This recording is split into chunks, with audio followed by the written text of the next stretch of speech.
folks, today is Thursday, June 20th, 2019. Coming up on Roland Martin Unfiltered, Vice President Joe Biden under attack for saying he worked well with segregationists early in his Senate career.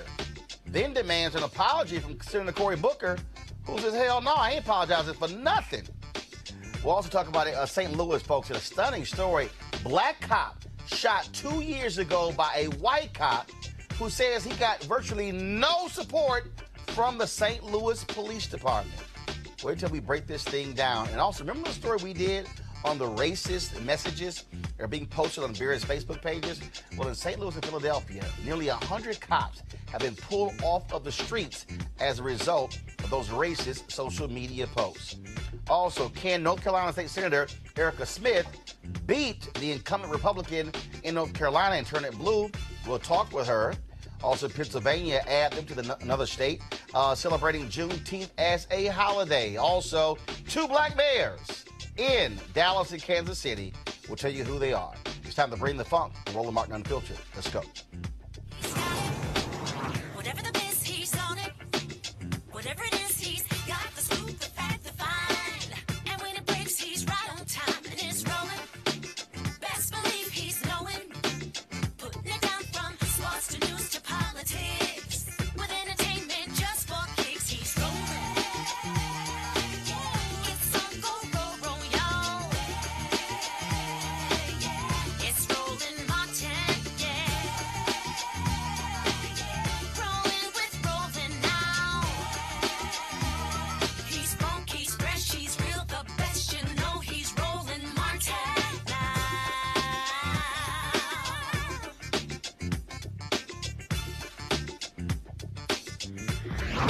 Martin. All right, folks, Joe Biden stirred up a hornet's nest when he recently had a fundraiser in New York where he talked about working with segregationists, folks like James Eastland of Mississippi and Herman Talmadge of Georgia. He said he was making the point to argue that Washington functioned more smoothly and that even though he disagreed with them on a lot of issues, they still got things done. This was the quote he gave. I was in a caucus with James O. Eastland. He never called me boy. He always called me son. A guy like Herman Talmadge, one of the meanest guys I ever knew. You go down the list of all these guys. Well, guess what? At least there was some civility. We got things done. We didn't agree on much of anything. We got things done. We got it finished. But today, you look at the other side and you're the enemy, not the opposition, the enemy. We don't talk to each other anymore. Well, that did not sit well with lots of Democrats, including many of the folks who are running against Joe Biden for the Democratic nomination in 2020. Senator Cory Booker of New Jersey was not happy at all. He said in a statement, quote, you don't joke about calling black men boys. Men like James O. Eastland use words like that and the racist policies that accompany them to perpetuate white supremacy and strip black Americans of our very humanity. Vice President Biden's relationships with proud segregationists are not the model for how we make America a safer and more inclusive place for black people and for everyone. I have to tell Vice President Biden, as someone I respect, that he is wrong for using his relationships with Eastland and Talmadge as examples of how to bring our country together. Now, Biden did not back down. This was his retort to what Booker had to say.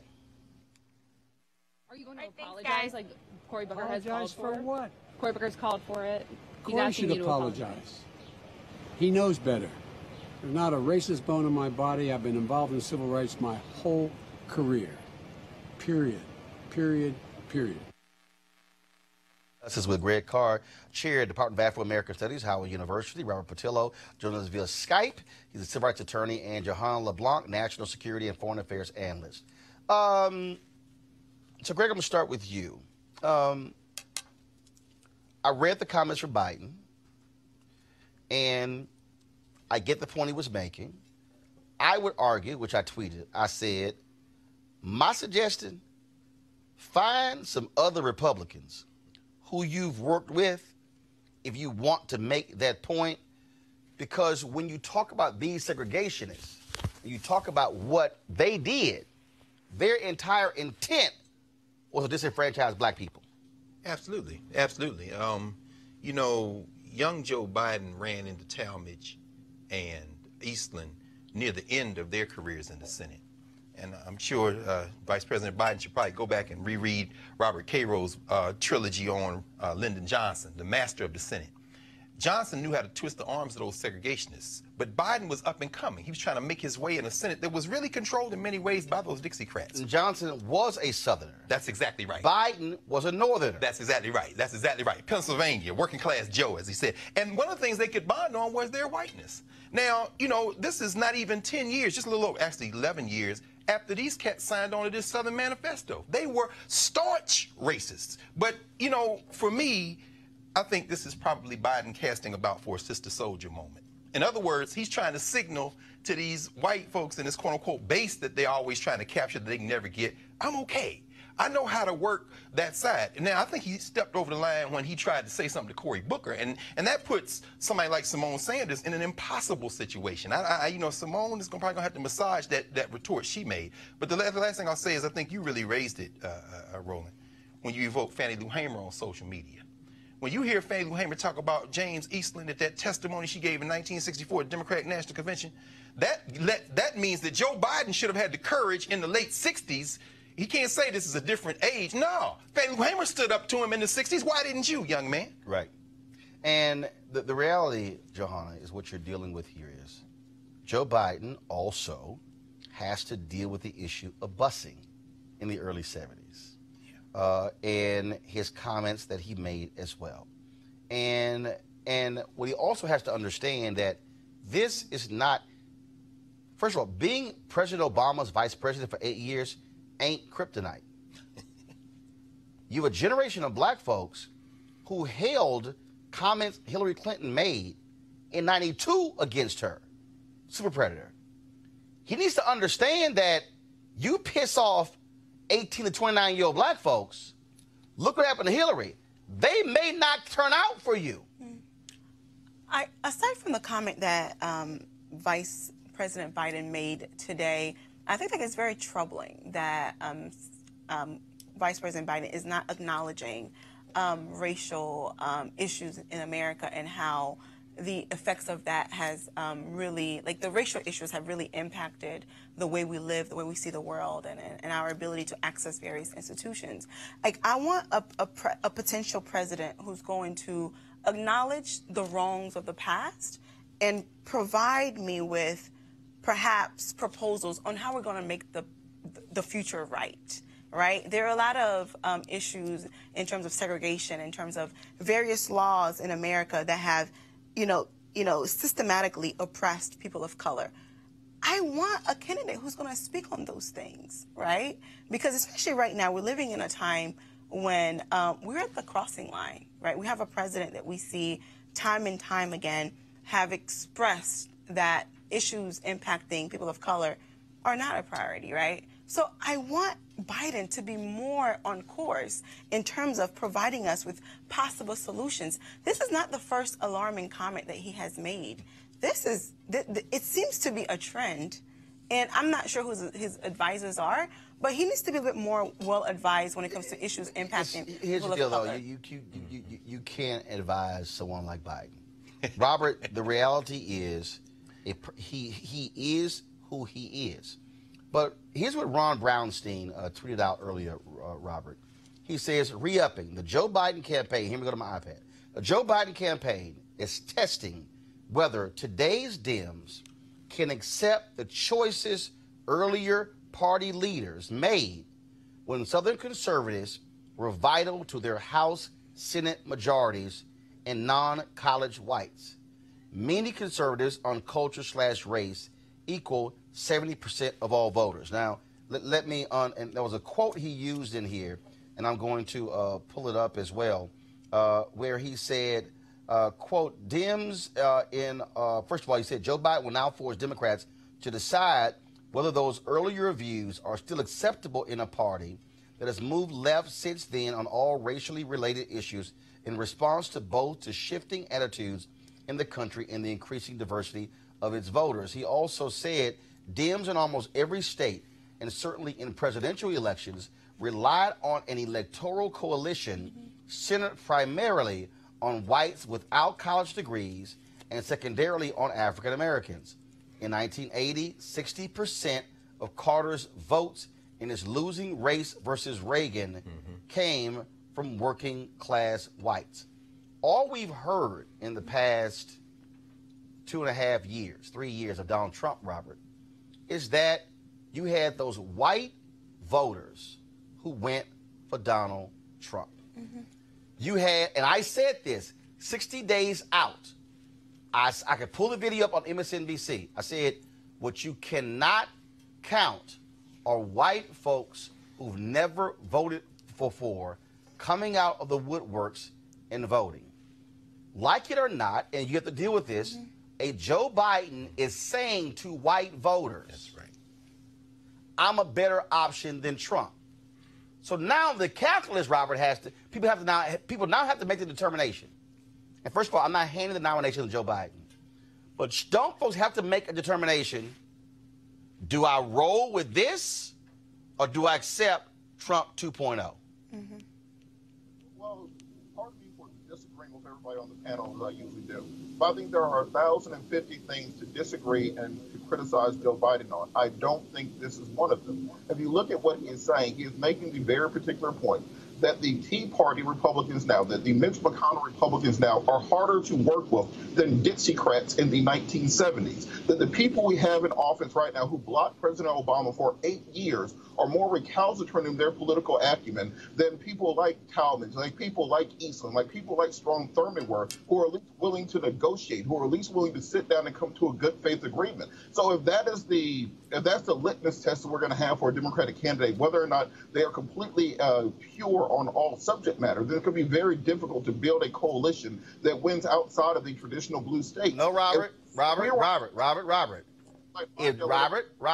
If Biden had said just what you said, we wouldn't be here. See, that's the difference. That's right. Had Joe Biden said, let me tell y'all something. When I was a young man who came to the United States Senate, we had some of the most virulent racists from southern states.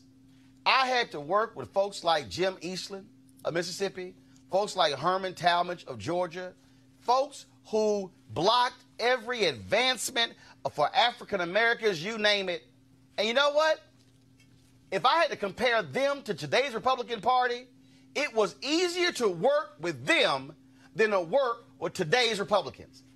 That's not, and see, that's the difference, Robert. It's not necessarily what you say, it's also how you say it. Oh, absolutely. And I think Joe Biden does need to hire better communications people around him. He has that same issue that Trump had, where he just spouts off at the mouth as a 70-year-old white man and doesn't understand that the context is different now than it was in the 1970s or the 1980s when he was a younger person. So yes, he needs better communication people around him to tighten it up. Remember, he was always known as being a gaffe machine. But what I do not want Democrats to do is take this a bridge too far. Create a litmus test like they did for Al Franken, where you have to be completely pure in all ways, or else you cannot be the nominee. Because otherwise, you're going to have a candidate who can win California, New York, Illinois, and maybe one other state, and then the rest of the map is going to be red, and we're going to have 4 more years of Trump, and then 8 years of Pence, and then 8 more years of Ivanka after that. We have to learn that you cannot go for purity if you want to win. Obama wasn't pure when it comes to the liberal litmus test that exists now. We will never have that candidate if we want to actually win and regain national power. Greg, I agree 100%. But again, though, what Biden has to understand is that he also has history. Here we go to my iPad.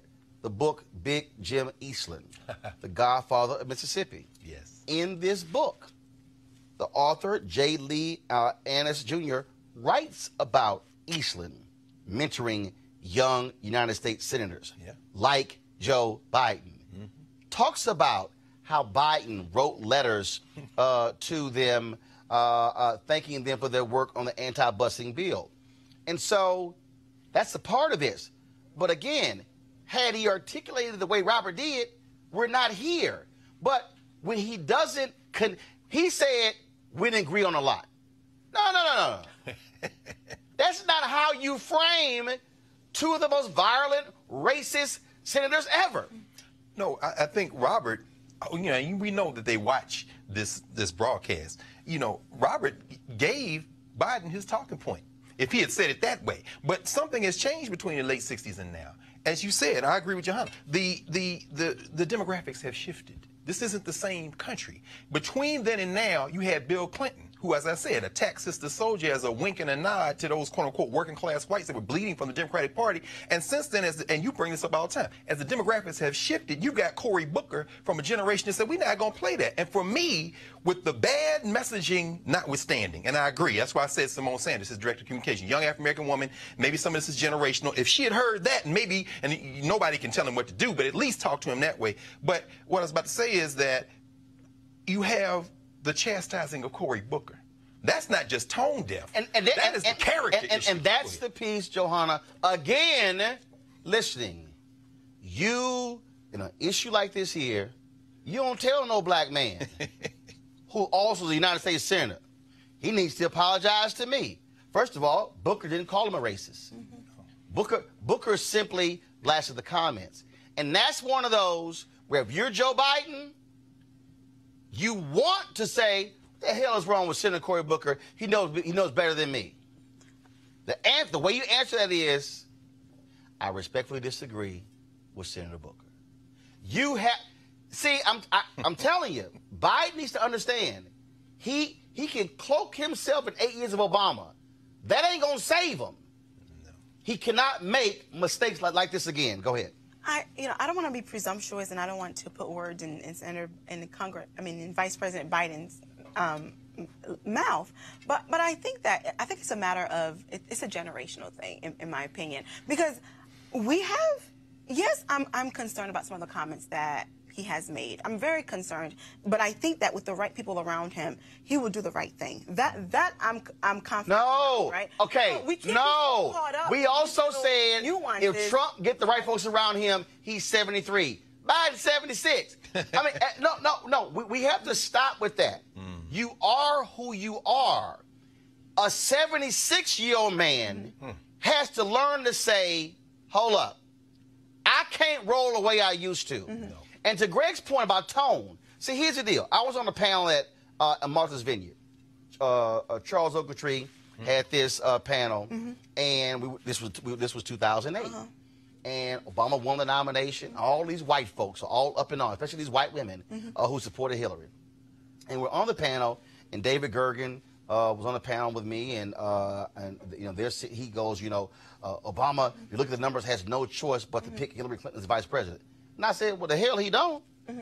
And then I said, it's offensive that a black man can't even enjoy getting the nomination when the next day Bob Johnson put a letter out talking about how he needs to pick Hillary Clinton. And so I was sitting here jamming it up. Alan Dershowitz took issue with my tone. I said, who the hell you think you talking to? I said, man, here's my point. What white folks got to understand is that what Biden was really, it's a tone thing. And see, it's hard for white people to understand when you are proud. Why did Cornel West and Obama go at it? Because the real deal was Obama cussed them out at the National Urban League. No question. It's a tone thing. Yeah. Biden has to watch his tone. Okay. And if you don't watch your tone, you're going to piss a lot of black folks off, because for a lot of black folks who are 50 and under, brother, we ain't accepting certain tones. Here's my position. Here's my position, Roland. I get it, but we cannot be caught up in these little nuances, right? We need to focus on the big picture. No. Big picture Needs to focus on. See, no. But Johanna, I hear you. I really. But he has to understand, bruh, you leading in the polls. You have to watch your tone. Okay. Because you're gonna get checked. Robert, go ahead. Let's not take the politics out of this. We have to understand Cory Booker is currently trailing Joe Biden by 33 points in the latest polls, 35% to 3%. Right now, Joe Biden in South Carolina has 50% of the black vote, and if Cory Booker can't make a showing in South Carolina, he has no reason to be in the race. So understand the politics around it. Cory Booker isn't just doing this with an empty heart, or he is not doing this for no reason. He is trying to make a case for him to rise in the polls, to make some kind of headway against the other candidates who have left him in the dust. And we can't leave that out of it. But Johanna, this is the final comment before I go to my next story. The reality on stories like this is you have to look at 2016. You had a generation of black voters who held super predators against Hillary Clinton. They held it against her and never let go. I'm just saying, and they did not vote. And I understand, as people, we have to look at our priorities, right? Was that the best move? Let's look at in the context of what's happening. I would say it wasn't, right? But they did it anyway. Right. So as a people, we have to readdress our values. Like, what do we value? Are we going to focus on every little nuance, things that don't really matter? When in fact, I think if you have a person like Biden in office, I think that with the right people around him, he'll do the right thing. I mean, he hired Miss Simone as his PR. But here's the point. And I think here's the final point on this here. And I totally agree with you. I understand practicality. I understand common sense. But the onus is also on the candidate. Absolutely. To understand that I better watch my tone. Exactly. I better watch how I say it, because now what he's done is he's now had to deal with this for 48 hours. And it's called an unforced error. And it's a good thing. It's a good thing. No, actually, it's not a good thing. It's a good but thing. It's a good thing it's happening in June and not in October. That's a good That's point. what's a good thing. It's a good thing to address the issues, like, at the very beginning, to let you know that, to call things out as they are. I'm saying because I think that a lot of times we don't do that. I think it's a good thing. It's a good approach. Unforced error. You shouldn't have to be dealing with it, and so it was a mistake. But there's all a I'm saying is, gap as well, so. Vice President Biden is real simple. Use Arlen Specter. Use some other Republicans you work for. Don't use segregation is all I'm saying. Let's talk about St. Louis, folks, where a black police officer is speaking out about racial division in the police department. Officer Milton Green, folks, was shot by one of his co-workers 2 years ago. Green is black, and the person who shot him is white. Police Chief Lawrence O'Toole says it was friendly fire, but Green says it was racism, and is filing a suit against the St. Louis Police Department. Now, folks, let me explain to you exactly what happened here. A guy had an accident. He was sitting here, then they were chasing him. Green hears it, grabs his gun badge. He yells, "I'm a cop." Cop tells him, "Put your gun down." Another cop comes along, while saying "put your gun down," shoots Green. He has since been on disability, has been unable to use his right arm. The white union raised money for the cop who shot him. Green says he has not gotten the kind of support he needs from the police department, and he says it's dead wrong. Now, the chief, of course, has disagreed with that. The question is, what happens now? Joining us now is Milton Green's attorney, Javad Kazelli, and Reddit Hudson, founder of the National Coalition of Law Enforcement Officers for Justice Reform and Accountability. First of all, I want to go to you, Javad. When you look at this story here, I mean, again, I've heard from many other black cops who said, man, the worst position I want to be in is when I'm not on duty or I'm not in uniform. Yeah. Well, thank you for having me. This is one of the most egregious cases I've ever seen. It's actually a little bit worse than the way that you described. Officer Green saw these two suspects. One of them pointed a gun at Officer Green. He pulled out his weapon that he's supposed to have on him all the time, pointed it at the guy. The guy ran away. All of a sudden, he's surrounded by other police officers. They tell him to get on the ground. He gets on the ground, puts his gun down, identifies himself as a police officer. The detective on the scene recognizes him, tells him to stand up. He stands up, calmly is talking to the detective with his badge in his hand. And mind you, this is Missouri. They have one of the most lax gun laws. You can have a gun, but he has his badge in his hand. All of a sudden, another cop shows up late and just looks at Milton, immediately yells, "Put down your gun," and shoots him, hitting him in his arm, ending his career. Now we're 2 years after this has happened, and Milton's disability payments haven't even been adjudicated yet. His house is in foreclosure. You know, he's basically losing everything because the city is not supporting him. And what's crazy here is, again, a police department not owning up to it. The cop who shot him, any charges filed against him? No charges filed against him. We did learn this week when we filed the lawsuit and we served it on the police department. They came back and they rejected the lawsuit because they've told us that he no longer works for the police department. We've been told that it has nothing to do with Officer Green's case, that he's just not there anymore. Wow. Ready, Hudson. Again, we hear this from a lot of black police officers who say they are scared to death when they have to be on the other end of the barrel of a gun by another cop.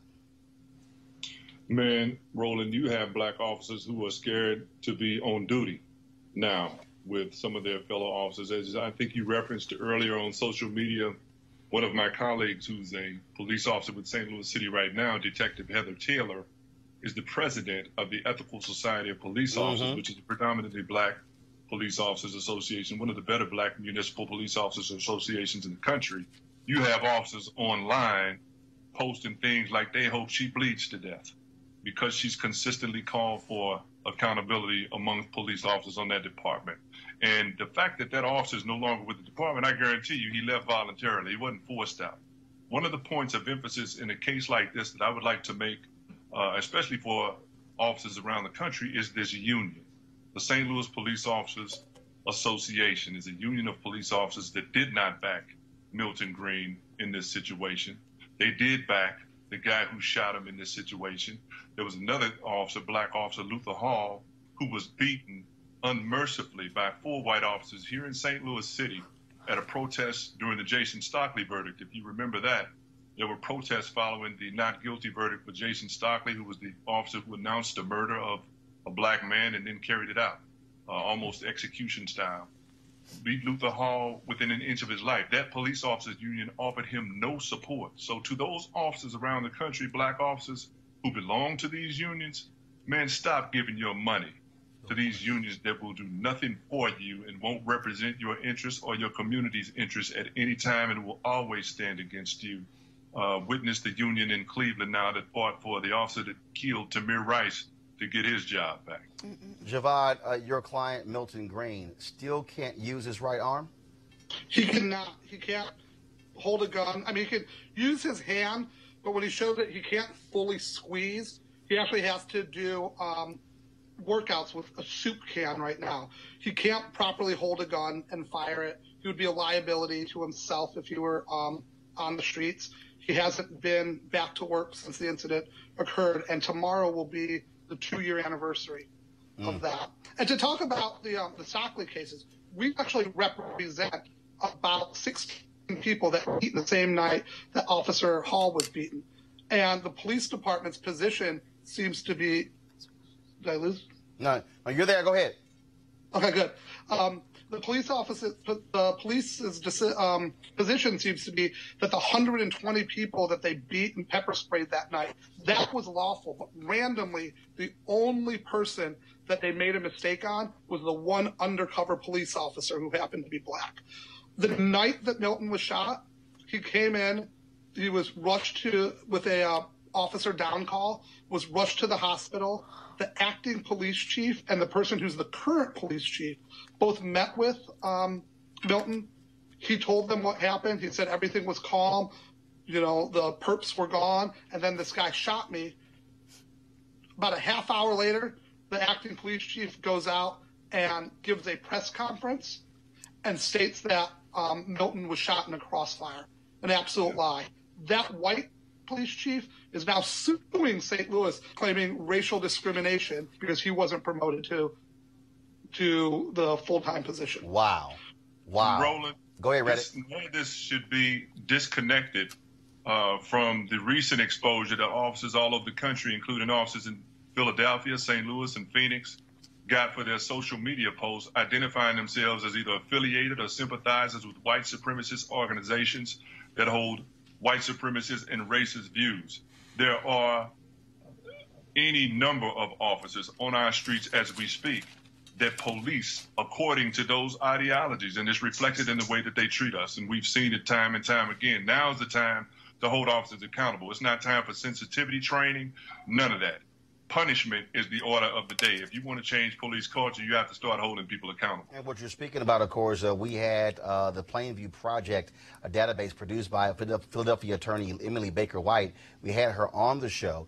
And what you're talking about is more than a dozen police officers under investigation in St. Louis for a series of racist social media posts, some of them around the time Green was shot. In addition to that, you also have 72 cops pulled off of the streets in Philadelphia and placed on administrative duty as a result. And I'm sorry, in St. Louis, 22 cops have been barred from bringing their cases to the circuit attorney's office.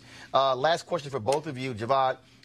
The point that we keep making, we keep hearing, oh, you know, it's a few bad apples. But what we're seeing fundamentally is we have fundamental issues in police departments, unions that protect them, and politicians are afraid to go against these police unions. So I was a federal prosecutor back in a former life, and I wasn't even born in America.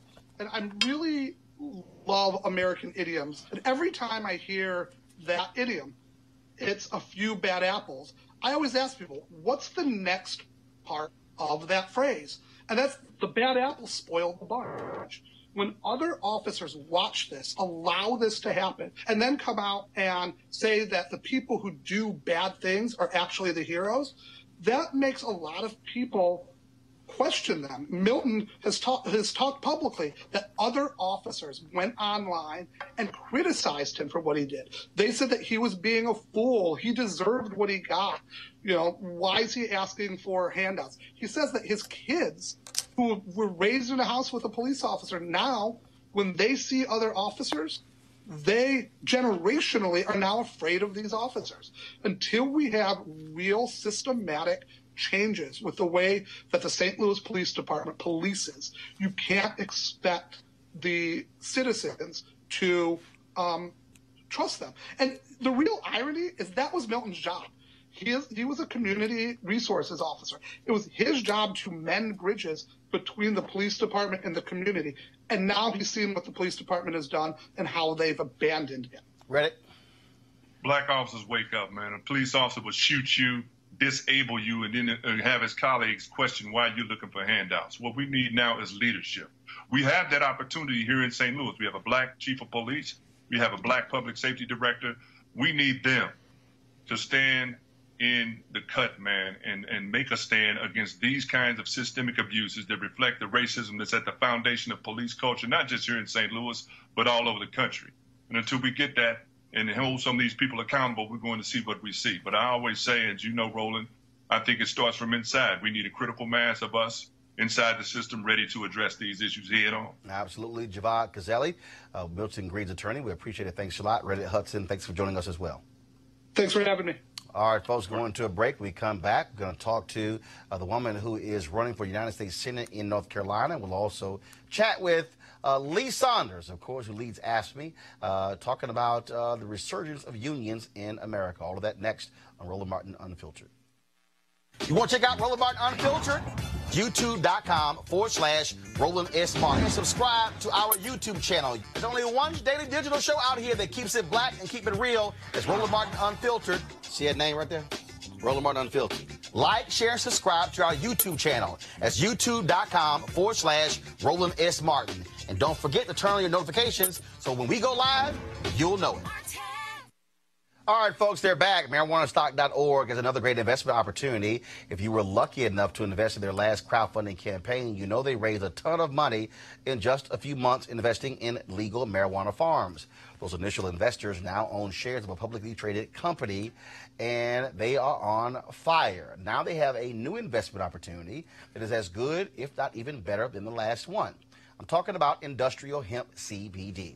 For those who don't know, the hemp plant is the cousin to marijuana with a much higher concentration of CBD, which means hemp CBD gives you all the medical benefits of marijuana without getting you high. Until recently, hemp farming was practically illegal in the U.S. and heavily regulated by the DEA. However, the 2018 Farm Bill changed all of that, making it legal to grow hemp CBD in the U.S.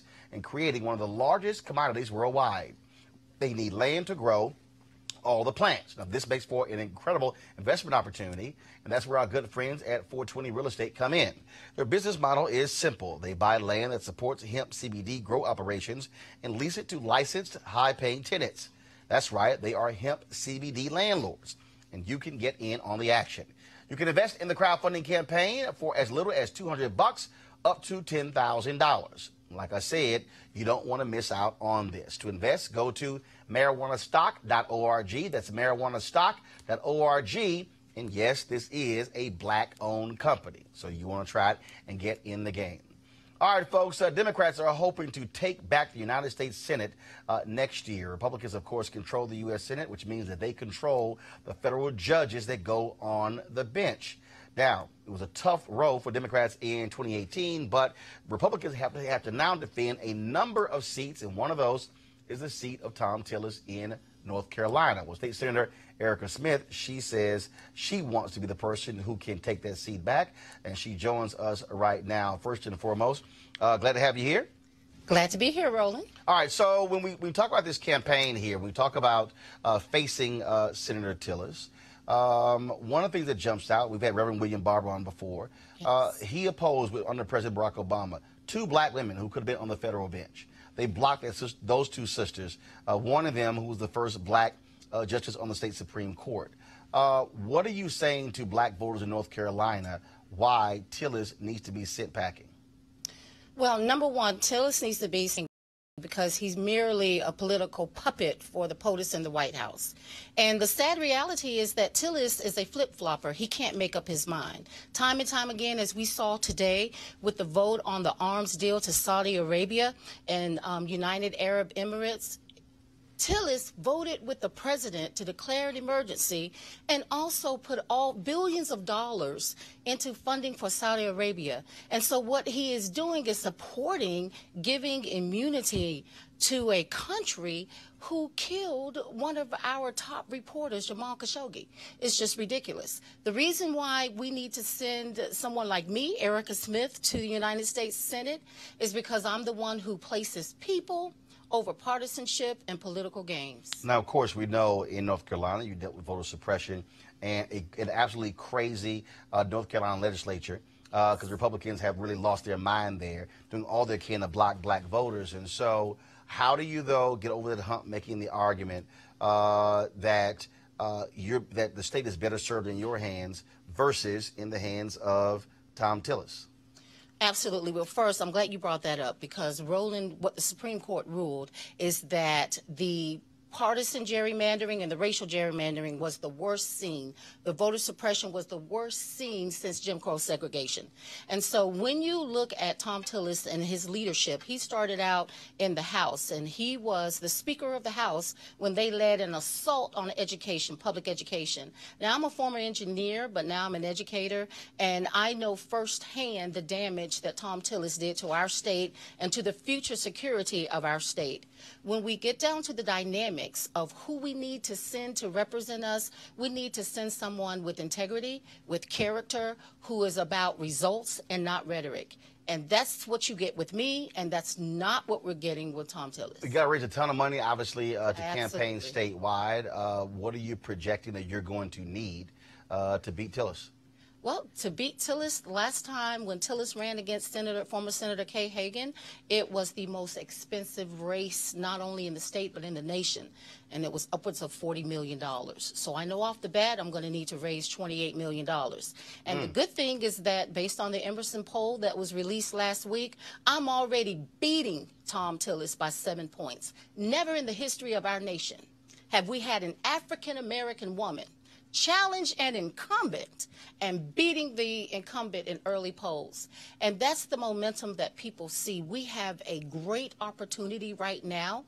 And when you have a candidate that is that strong out of the gate, who has a demonstrated record of service to her local community, the statewide community, because I'm a 3-term North Carolina senator, you have a competent candidate who is the one to send. And so the money needs to back that. Ground game is also critically important. You got to have lots of people on the ground. How are you building that? Are you focusing on HBCUs? North Carolina has more HBCUs than any other state in the country. I'm a proud graduate of North Carolina A&T State University, where dreamers become achievers from astronauts to presidents. Thank you, Roland, for coming down to North Carolina 2 years ago. You recall we worked on the HBCU bill that was set to change the names of the universities and to take away our historical history. I have a great outreach with millennials because as a strong education advocate, I already do a lot of work with HBCUs, and not only the HBCUs, but also our PWIs. And so we are definitely building a great ground game, field plan, a get out the vote plan. This is not our first time. We are experienced and we know how to handle this. People all across the state are reaching out, in fact, in the country, to support us and push us. And there's nothing like that HBCU love. Last question. Are you getting the proper support from the Democratic infrastructure? At this moment in time, I would say no. I'd have to be honest with you. We always have to work harder, shine brighter, be stronger, do twice the work to get half the credit. And I'm used to that, you know, from being a mechanical engineer. So you've already had the primaries, right? No, Okay. the primaries are March 3rd, Got 2020. it. And how many? So March 3rd, 2020. How many folks are you going to be? How many folks right now already announced their run? Right now in the running, there are 4 candidates. Got it. And so incidentally, 2 candidates filed on Monday. After seeing the results, you have an African-American woman. And so I will admit, we may not be the establishment candidate, but it's time for us to do things a new day in a new way.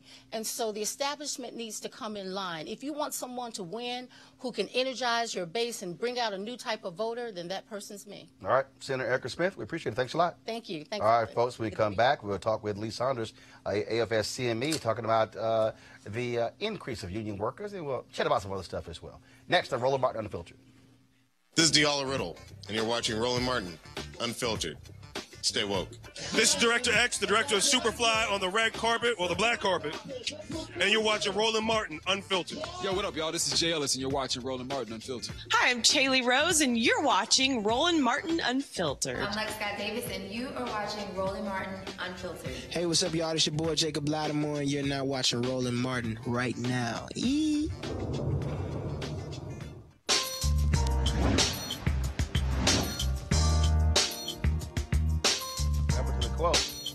All right, folks, our HBCU Giving Day School, Harris Stowe State University, founded in St. Louis, Missouri in 1857. Notable graduates include Julius Hunter, Judge John Francis Nangle, Hazel Irby, Bobby Wilkes, Judge Charles Alexander Shaw. If you want to support Harris Stowe, go to hssu.edu, hssu.edu.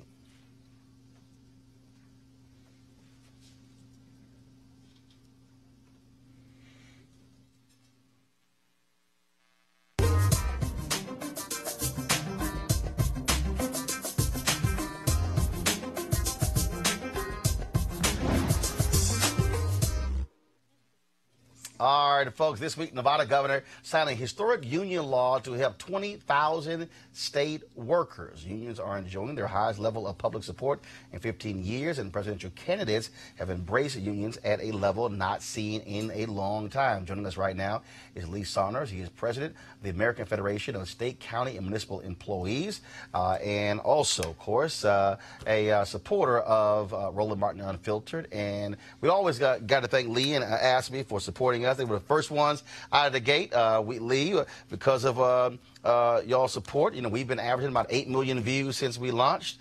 We've gone from about 170,000 folks on YouTube down to about 316,000.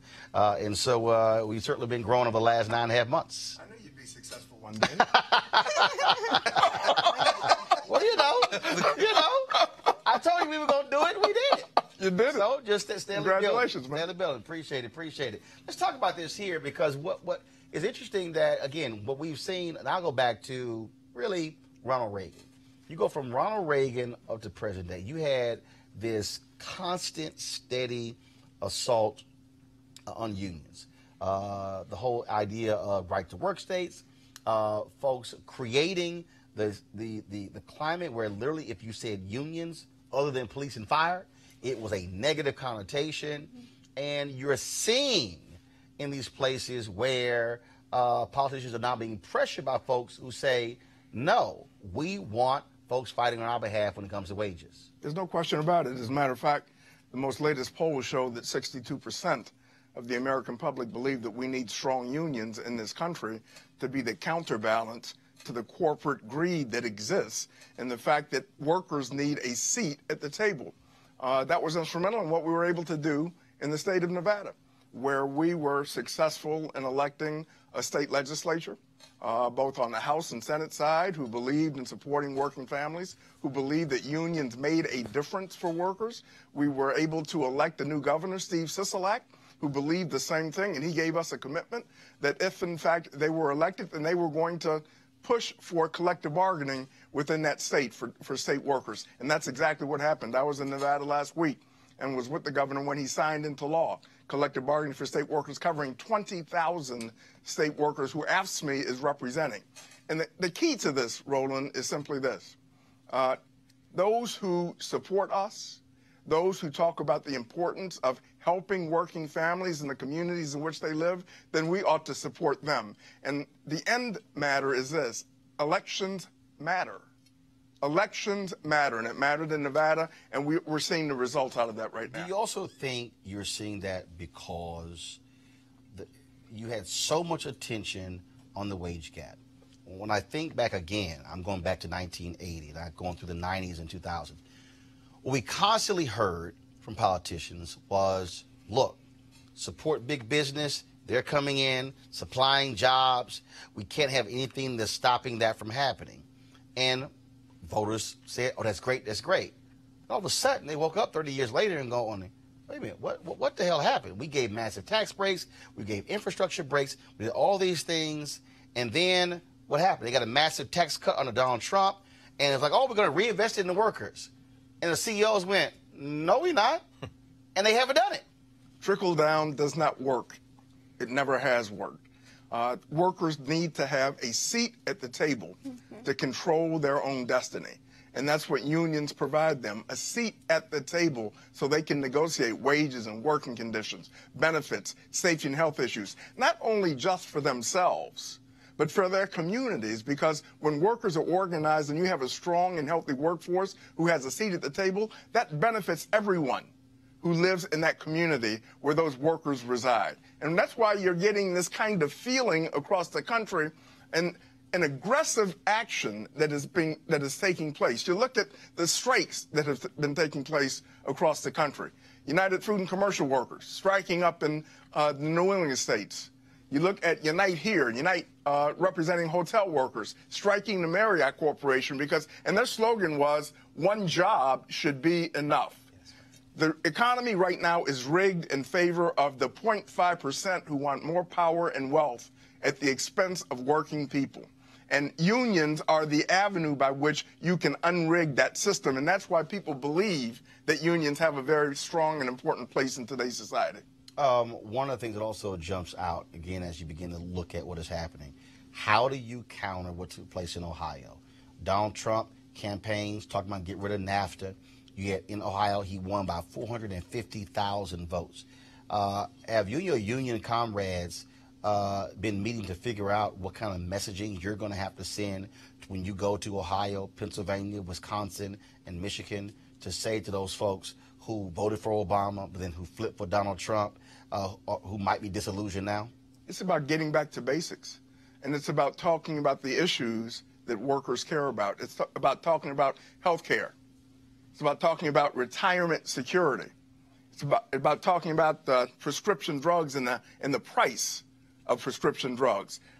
Fairness on the job. If you deal with those kinds of issues and take the personalities away from it, but deal with the issues that the workers feel every single day, then you can sit down, talk with them, and more importantly, listen to what they've got to say, and then react and develop programs around their economic concerns that impact on them, their families, and their communities. That's why we were successful in many states across the country in November of 2016, because folks listened to workers and what they had to say.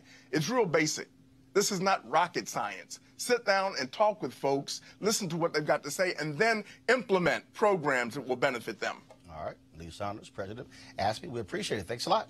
Great being here. All right, folks, going to go to a break. When we come back, a shocking story out of Chicago where a black woman shopping in a Walgreens shot and killed by the friend of the manager. He went several days without even getting arrested. What the hell, Mayor Lightfoot? That's next. Roland Martin Unfiltered. Hey everybody, this is your man Fred Hammond, and you're watching Roland Martin, my man, Unfiltered. Hi, this is Essence Atkins, and you're watching Roland Martin Unfiltered. Hey, yo, Peace World, what's going on? It's the Love King of R&B, Raheem Devon, and you're watching Roland Martin Unfiltered. Hi, my name is Brescia Webb, and you're watching Roland Martin Unfiltered. Ow. Well, I like a nice filter usually, but we can be unfiltered. What's going on? This is Tobias Trevelyan. If you're ready, you are listening to and you are watching Roland Martin Unfiltered. What's up? I'm Lance Gross, and you're watching Roland Martin Unfiltered. Hi, this is Cheryl Lee Ralph, and you are watching Roland Martin Unfiltered. I mean, could it be any other way? Really? It's Roland Martin. You want to support Roland Martin Unfiltered? Be sure to join our Bring the Funk fan club. Every dollar that you give to us supports our daily digital show. There's only one daily digital show out here that keeps it black and keep it real as Roland Martin Unfiltered. Support the Roland Martin Unfiltered daily digital show by going to RolandMartinUnfiltered.com. Our goal is to get 20,000 of our fans contributing $50 each for the whole year. You can make this possible. RolandMartinUnfiltered.com. All right, Robert, Johanna, and Greg, a stunning story in Chicago. Circe Vernado was shot inside a Walgreens, and the company could be facing legal trouble. The night manager suspected Vernado was shoplifting and called a friend, a former security guard. Witnesses said the man confronted Vernado, falsely identified himself as a Chicago police officer. An argument turned physical, and the man shot Vernado in the face. The man suspected of shooting her only turned himself into the police yesterday. He was also arrested last summer, accused of threatening a woman and once again claiming to be a cop. Robert, this is what's unbelievable here. He was the friend of the manager. You suspected a woman of shoplifting? She's now dead because you called a friend? No, you call the damn cops. If you think that, and so now you suspect, not even prove it, and she's dead. And he wasn't arrested for several days. Well, let's understand the Chicago Police Department is very busy trying to track down the criminal mastermind Jussie Smollett and the Nigerian brothers who apparently the police department has been concentrating on. Ron, what you have to understand is this is part of the dehumanization of African Americans in this country, that you are reduced down to nothing more than a criminal. They can shoot you down like a dog because they think of you as no more. And that thought pattern doesn't just go along racial lines. Often there are people who look just like us who have that same opinion. This individual, the manager's friend, homeboy, whoever it was, absolutely had no business in the store. Walgreens has very particular, I had litigation with Walgreens years ago, has very particular criteria set out in the employment handbook on how managers should handle security issues. And none of it involves calling in your own private mercenary to execute individuals you think have taken part in a crime. So, of course, Walgreens needs to be held liable. The night manager or the manager must also be held liable for their culpability in this. And the individual who did pull the trigger and kill this woman should be prosecuted because his life was at no point endangered. Illinois is not a danger ground state. It's questionable if he was even licensed to have a handgun in that situation or in that area of Chicago. So this person should be prosecuted to the fullest extent of the law, and Walgreens should pay restitution to the family. I believe this woman had 5 children, to the family that lost a mother in this situation. Whether she was shoplifting or not is beside the point. It's about the inhumanity exhibited towards African Americans. Johanna, this reminds me of the case out of Los Angeles, where they suspected an African American man of shoplifting. Security guard shoots and kills him. He's dead. I'm sorry.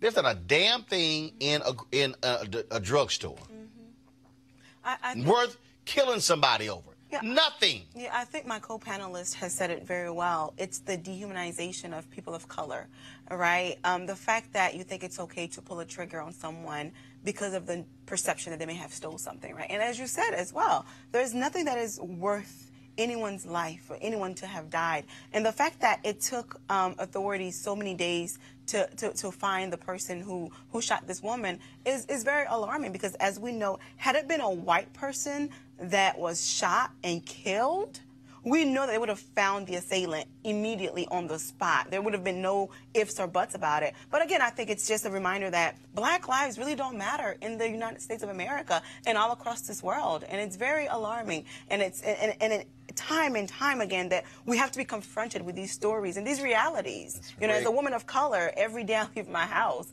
you know, there are certain things I have to take into account. For example, if my cell phone is dead, I'm not going to the store because I'm thinking that what if I get pulled over by a cop and I'm dead, right? So these are things that you have to think about as a person of color. And it breaks my heart. And my question is, how do we move forward? Because I don't know the answers to that. Well, and Greg, and that's the fundamental issue, that we have to do things every day that white folks don't have to do. No. And we talk about Black Lives Matter. This is what it is. I mean, same thing that's in Phoenix. Cops roll up, several cops, because the child allegedly took a doll out of a damn dollar store. Yeah, that's really? Story just broke my heart. You know, it's interesting, Roland. This goes back to what you covered yesterday with Brother Ta-Nehisi's testimony before Congress and Dr. Malveaux with regard to reparations. The first element of reparations in international law and the international policy that's been argued over the last 50 years has been to cease the type of conduct that created the problem in the first place. So when we start, people say, what's reparations about? Part of reparations is black people are human. You got to stop doing what you've always done. These police are paddle rollers. When you see Officer Green get shot, your uniform didn't help you. You black, so I can shoot you and get away with it. When we see these people posting on social media all this racist stuff to get them suspended, they're going to go back on the force. And in this case, it's very simple. I have one question, because you raised the issue of the mayor. What's Walgreens' point? You know, Walgreens is a big employer, and they got a lot of weight in Chicago. Of course. Are they the ones trying to stall this out in part so that, you know, they don't get hung on the line for liability? But at the end of the day, it does come back to what you said, John, and Robert kind of led out with this, and you said it as well.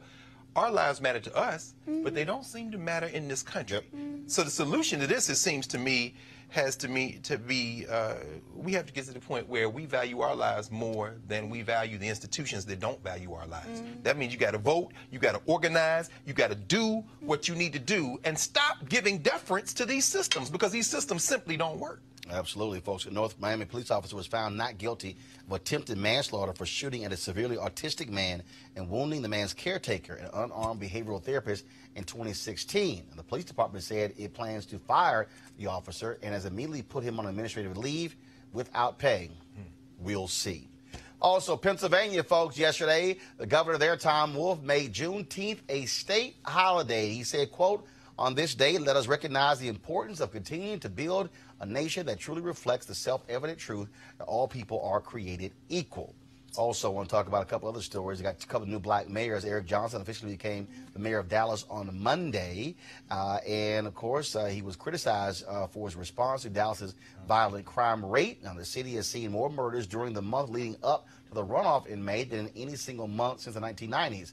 I don't know how he got criticized because he wasn't even mayor yet. Okay, that makes no sense. And in Kansas City, Councilman Quentin Lucas was elected as mayor. He said during the campaign that he would bring an outsider mentality to the mayor's office, reduce crime, increase affordable housing, and steer development projects to underserved areas. So certainly congratulations to those two black mayors. I'm going to pull this up, y'all. I got to deal with this here because, Robert, did you see or hear the prayer that Paula White gave at the Trump rally the other day?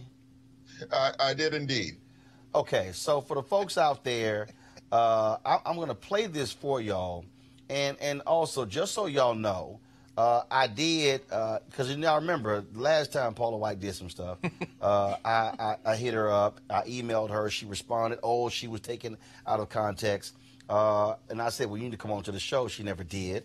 I texted her this time and also emailed her. She has not responded. But for the folks at home, and let me give the background for a lot of people out there. We're talking about Paula White, who is literally pastoring a black church in Orlando. The Paula White who took over for the previous pastor who passed away. This is the same Paula White who got her credibility off preaching to black folks, preaching on BET. And so this was her, y'all, the other night at the Trump rally. Henry, go to my iPad. Good evening. Are you ready for a great night of victory? I'm going to ask you to do something. As our president often says, and I've had the wonderful privilege of having an 18-year relationship with him and his family, he says, we worship God, not government. So we're going to start out. I'm going to ask you to grab that person's hand next to you, if you don't mind standing up all over this beautiful arena, and just grab that sweaty hand that you've been holding. I believe in the power of unity. And as we begin to make declarations and come to the Father in prayer, Father, I come to you in the name of Jesus. And first and foremost, I give you thanks for our great United States. I give you thanks for our president and for your blessings and your goodness. Your word declares in Psalm chapter 34, verse 1, that I will bless the Lord at all times, and his praise shall continually be in my mouth. So we thank you and we bless you, God, for your goodness, for your grace, for your mercy. I pray for the Spirit of the Lord to rest upon our president. And let your favor cause his horn, his power, to be exalted, according to Psalm chapter 89, verse 17. Lord, your word says in Psalm chapter 2, verse 1 through 4, why do the nations conspire, and the peoples plot in vain? The kings of the earth rise up, and the rulers band together against the Lord and against his anointed, saying, let us break their chains and throw off their shackles.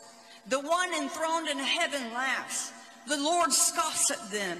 Father, you have raised President Trump up for such a time as this.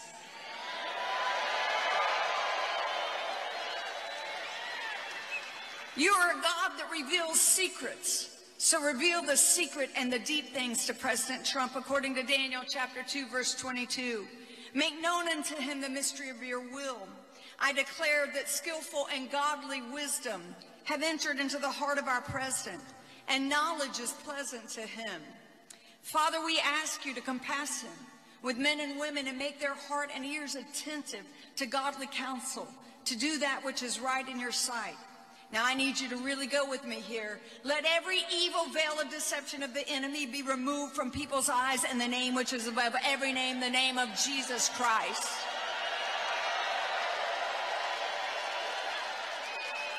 For you said in your word, so I'm going to deal with some principalities now, okay? Because you said in your word in Ephesians chapter 6, verse 12, that we're not wrestling against flesh and blood, but against principalities, powers, against rulers of darkness of this world, against spiritual wickedness in high places. So right now, let every demonic network that has aligned itself against the purpose, against the calling of President Trump, let it be broken, let it be torn down in the name of Jesus. Let the counsel of the wicked be spoiled right now. According to Job chapter 12, verse 17, I declare that President Trump will overcome every strategy from hell and every strategy of the enemy, every strategy, and he will fulfill his calling and his destiny. Destroy and divide their tongues, O Lord, according to Psalm chapter 55, verse 9. Give President Trump strength to bring forth his destiny, according to Isaiah chapter 66, verse 9. Let the secret counsel of wickedness be turned to foolishness right now in Jesus' name. And I declare that no weapon formed against him, his family, his calling, his purpose, this counsel will be able to be formed. Now I declare that you will surround him and protect him from all destruction. Let the angel of the Lord encamp around about him, around his family, according to Psalm chapter 34, verse 7.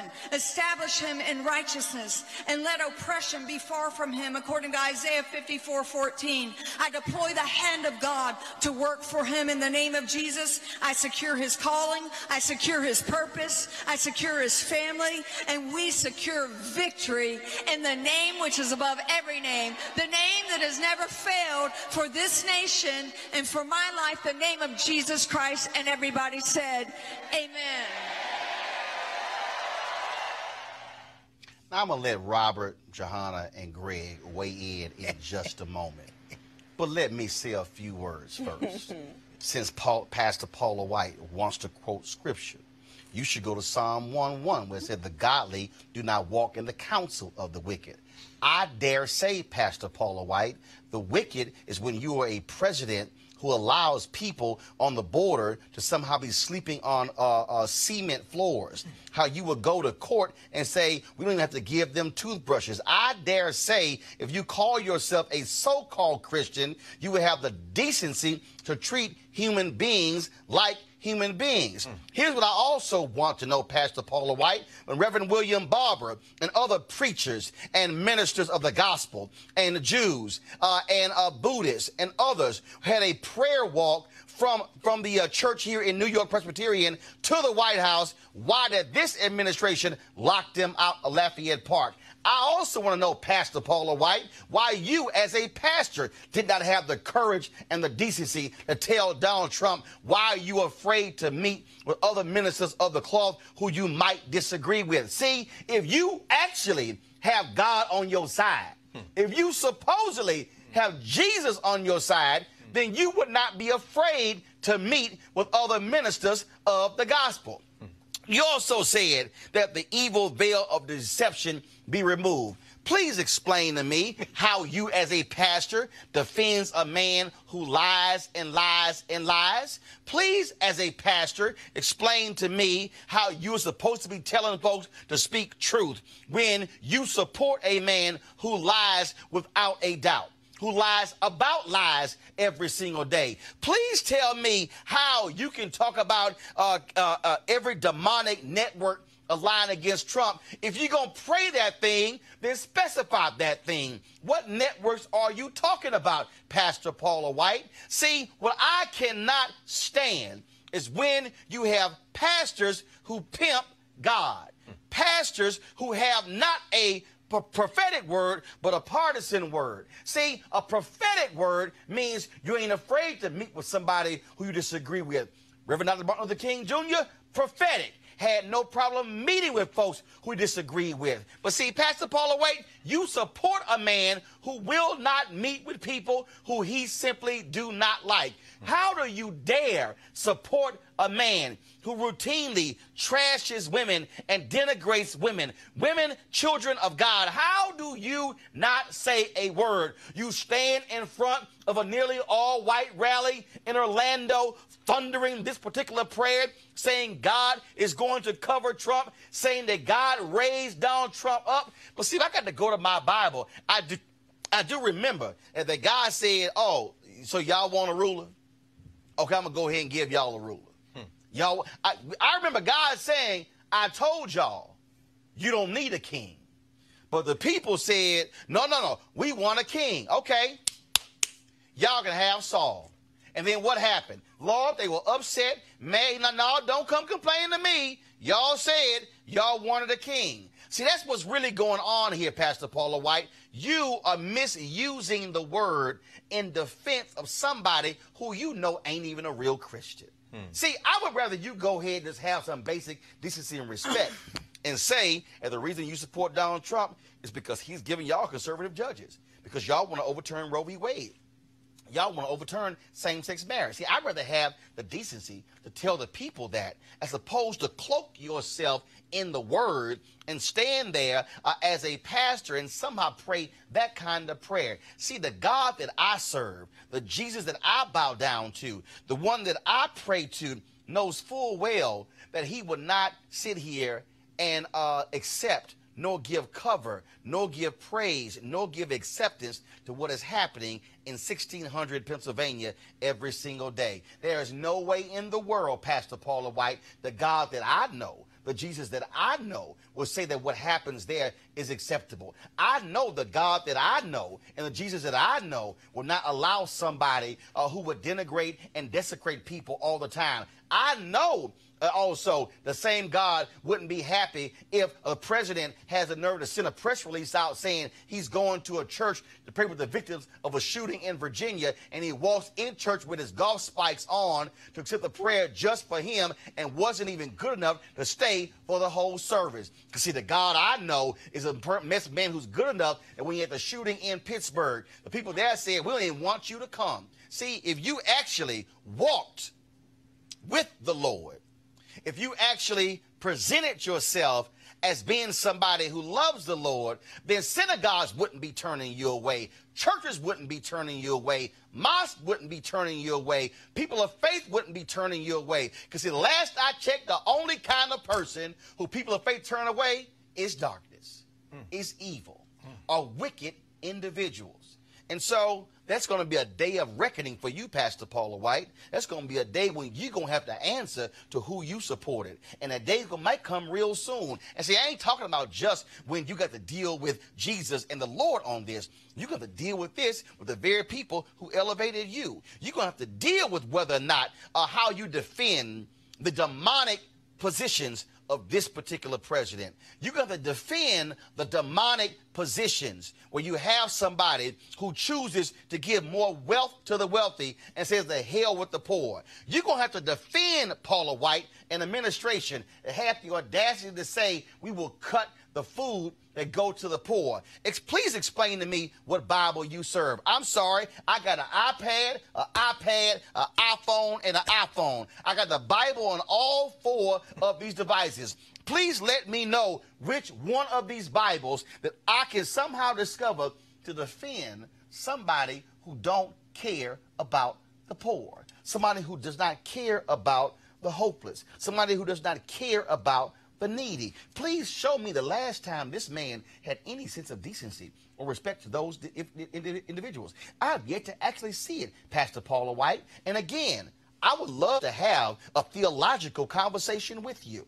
I would love to have you to sit here and walk through the text to explain to me how what is happening for this administration is biblical. Because see, I just thought with the whole line. How do you defend a man you say is godly? You said God, this is what you said. You said God raised President Trump up for such a time as this. What that means is that you, as a pastor, you are suggesting that God co-signs everything that he has done. Are you willing to tell God that? Are you willing to pray that every single night? Please tell me that. See, Pastor Paula White, I'm more than welcome to have you sit in this chair. And I have Reverend William Barber sit in that chair. And I'll have Reverend Jim Wallace sit in that chair. And I'll open a chair for one of your other friends. I would love for you to come here and discuss this. And let me remind you, you came on the radio show WVON in Chicago when you were pushing your book. I had you on the show then. You were on the stage at Bishop T.D. Jakes' conference. I was there. See, you might remember, I'll pull a video because I shot the video when my wife received one of the awards for her work, for her foundation work. You were on stage presenting the award. See, I got your cell phone, Pastor Paula White. I got your email. See, so I'm a child of God. I'm a Christian author. And so why won't you have the conversation? Why won't you sit down with pastors who disagree with this president and have a real theological conversation? You had one a couple of years ago at Bishop T.D. Jakes' leadership conference. Oh, you remember. Father Michael Flager was on stage. Father Joshua Dubois, pastor, was on stage. You remember. Bishop Harry Jackson was on stage. Bishop Jakes was sitting in the audience. The 4 of y'all, it was moderated by April Ryan. Why won't you have that conversation again so we can go over what has taken place in the last 2.5 years of Donald Trump's presidencies? See, I would love for you to explain to me these actions. I would love to hear you break down why it's godly to have a president who trashes people. Is that godly? Is that what Jesus died for? Is that what Jesus wanted? I would love for you to explain that to me, because I would dare say you can't explain it. I would dare say that your support of Donald Trump is because of his tax policy, not because of his poor policy. I would dare say you support Donald Trump not because of what he does for the needy, what he does for the wealthy. I would dare say that Donald Trump's presidency aligns with your prosperity gospel. And I would say that ain't got nothing to do with Jesus Christ. That ain't got nothing to do with the poor, the disenfranchised. It has nothing to do with the people who are suffering and who are hurting. What it has to do is with the rich getting richer and the poor getting poorer. Every single one of us are going to have to be held to account one day. You're going to have to be held to account for that prayer, for what you preached. And you gave all those scriptures out. And then you said from every strategy from hell. So are you then saying that those who oppose Donald Trump have been planning this from hell? Are you actually suggesting, by virtue of your prayer, that if you oppose Donald Trump, that you are doing the bidding of the devil? If you say that every strategy from hell, what you're saying is that if there is somebody who opposes what Donald Trump says and does, that means that they are an imp. They are doing the work of the devil. Is that what you're saying? Or you're saying that all of these Christian pastors out here, the same ones who open their church pulpits up to you to preach prior to Donald Trump, are you saying those individuals have been planning things in hell? Are you saying that somehow that they are doing the devil's work against Donald Trump? I didn't say it. You said it. I would love nothing more for you to clarify what you said. There won't be any yelling, won't be any cursing, won't be any of that. We're going to have us a nice Christian conversation. I don't need no help. It could be me and you. You know what? I'll make it easier on you. I do it in your church in Orlando. I will fly to Orlando and I'll bring my cameras with me to have the very conversation. If you are going to stand up as a pastor and give that kind of prayer, then you also need to explain the kind of prayer. Because remember, Paula White, last time you told me you got misquoted. Remember the email you sent me? You sent an email to me saying that you were out of the country and you had been misquoted when you made those comments on Jim Baker's show. You remember that? Oh, I remember that. See, I remember the email where we went back and forth. And see, I'll pull up in a second. But I really want you to explain this because I really want the pastors out there who support Donald Trump to really defend what he says and does. And I want you to show me biblically where it is so I can be sure that we serve the same God, the same Jesus. Time for altar call. Robert, what's your thoughts? Well, I think this is a perfect example of why we need to have a separation between church and state. I've worked on too many campaigns throughout the years of them dragging these pastors around, creating rent-seeking activities where pastors will endorse anybody for a healthy contribution, and candidates will pretend to be whatever religion you want them to be in order to get the pastor's congregation behind them. We need to have the church be the church and have politics be politics and not commingle the two to this extent. I remember nothing sadder than 2003 when George Bush was dragging T.D. Jakes and all these other black pastors around with him for the faith-based initiative because he promised him 2 or 3 biscuits extra. So let's separate these things out and make sure that we aren't commingling our politics with our religious life. Johanna? I think Robert made an excellent point, the whole notion about separation between church and state. The fact of the matter is Minister Paula White, she's doing her job, right? She's been asked to serve a particular role. Her job is to be the pastor of the church that Zachary Timms and his wife built. That's her job. Well, part of it is also to advise. Okay, go ahead. To be the spiritual advisor. I just want to remind folks. It's the church that Zachary Timms built. That I understand, but another aspect of her job is to advise, to spiritually advise the president. And the fact that churches are not being taxed, right? I think that there should be clearly a separation between a state and churches. And another interesting point is that your God, your definition of your God, is probably different from her definition of her God, right? So who's right here, right? Hold up. This president is immoral, But based on her definition of God, this president is righteous, hold on, I'm sorry. It's the reality, right? Moses asked, who sent me? God said, I am that I am. The word is the word.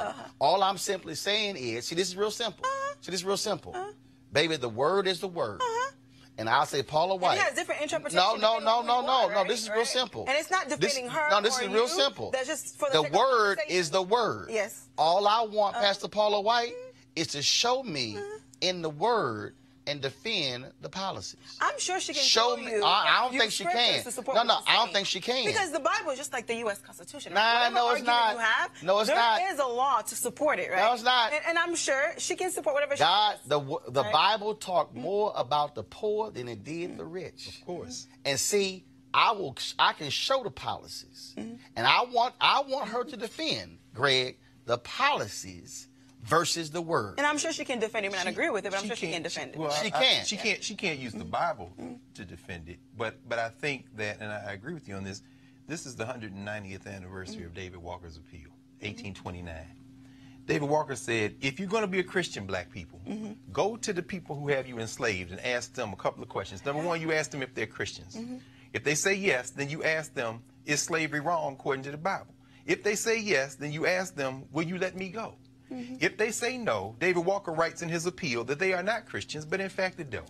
And you have now been cleared by God to end your condition by any means necessary. Now let's look at this woman. When I hear her, it reminds me of Charles Coughlin from the 1930s. Father Coughlin, the Catholic bishop, who a Catholic minister outside Detroit. I'll be in Detroit tomorrow for Cobra. The reparations conference begins today. But Coughlin was on the radio talking to millions of white Catholics, railing against the Jews, railing against the New Deal. They're not Christians. This is fascism, as you said. It is corporatism, and they are in the guise of Christianity. But if you take David Walker at his field, what she's praying to, I agree with you, is very different than what you're praying to, Roland, and in your humanity, in T.D. Jakes' humanity, in the humanity of the people that Robert talked about who invited her into those pulpits. You're extending divine-inspired humanity to her. But in rejecting you, David Walker would say, oh, we're clear now. We end our oppression by any means necessary. This is not a Christian, in fact, that we've just seen. That is, in fact, the devil. And I think that we're also witnessing the church playing a huge role in the political process, right? Of course. The church is not supposed to as be it has begun. That's American law. Let's clarify. Let's clarify. Because if you're not, let's clarify. There's a separation. No, let's clarify. No. Let's clarify. We said the church.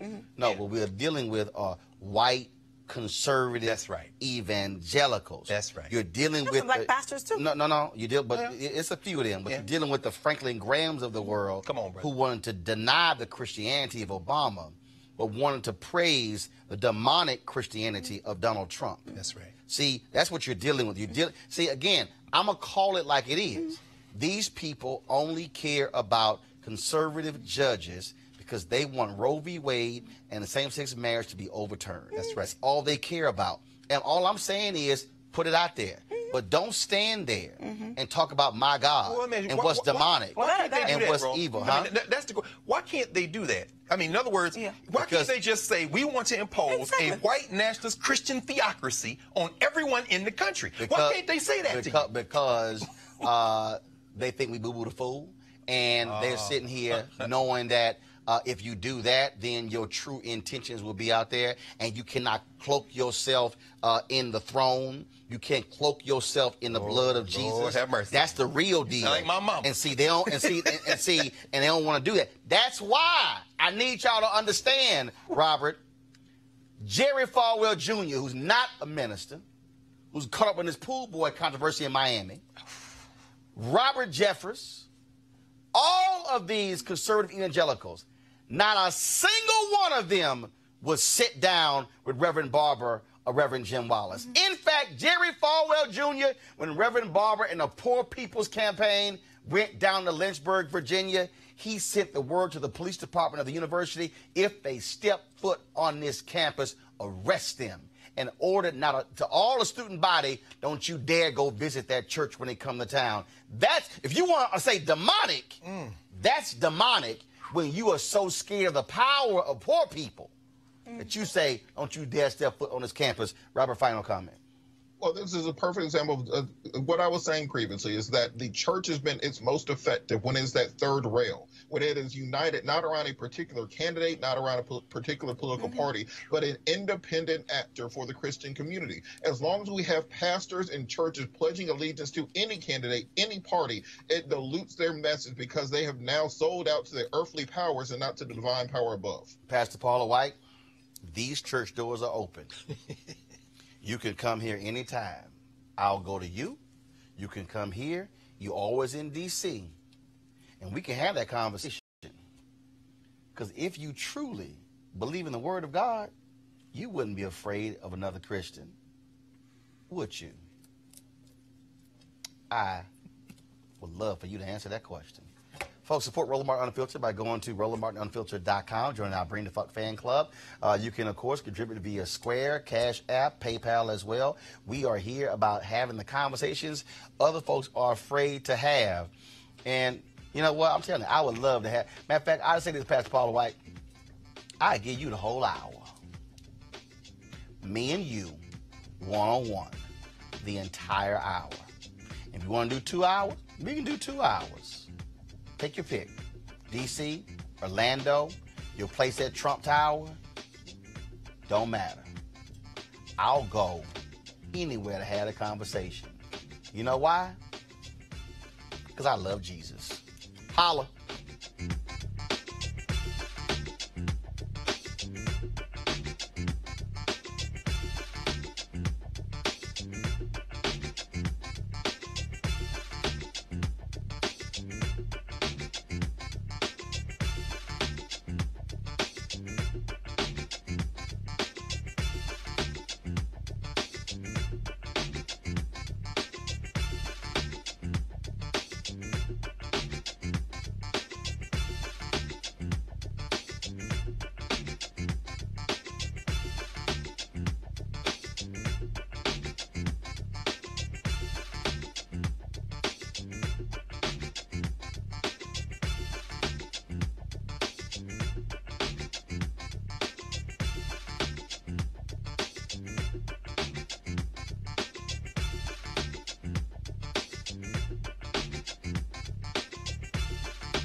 You want to support Roland Martin Unfiltered? Be sure to join our Bring the Funk fan club. Every dollar that you give to us supports our daily digital show. There's only one daily digital show out here that keeps it black and keep it real as Roland Martin Unfiltered. Support the Roland Martin Unfiltered daily digital show by going to RolandMartinUnfiltered.com. Our goal is to get 20,000 of our fans contributing $50 each for the whole year. You can make this possible. RolandMartinUnfiltered.com. Hey fam, want to check out Roland Martin Unfiltered, the blackest show on all of digital, cable, and broadcast. Check out our audio podcast. There's only one daily digital show out here that keeps it black and keep it real as Roland Martin Unfiltered. Press play. You want to check out Roland Martin Unfiltered? YouTube.com/Roland S. Martin. And subscribe to our YouTube channel. There's only one daily digital show out here that keeps it black and keep it real. It's Roland Martin Unfiltered. See that name right there? Roland Martin Unfiltered. Like, share, and subscribe to our YouTube channel. That's YouTube.com/Roland S. Martin. And don't forget to turn on your notifications so when we go live, you'll know it. Hey everybody, this is Sherry Shepherd. You're watching Roland Martin Unfiltered, and while he's doing Unfiltered, I'm practicing the wobble.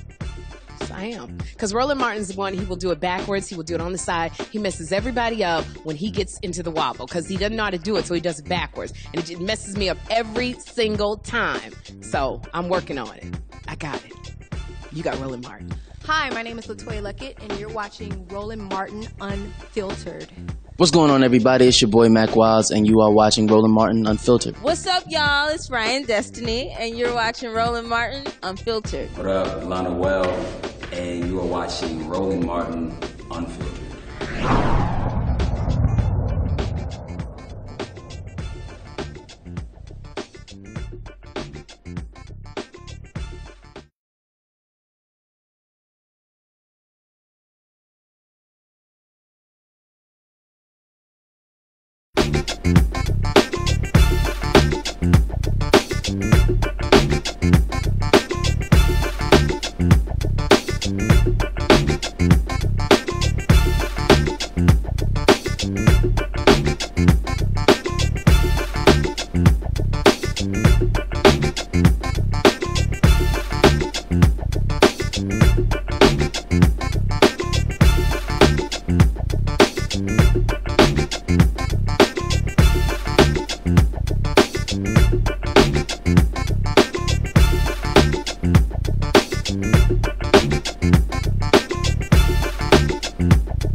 Unfiltered.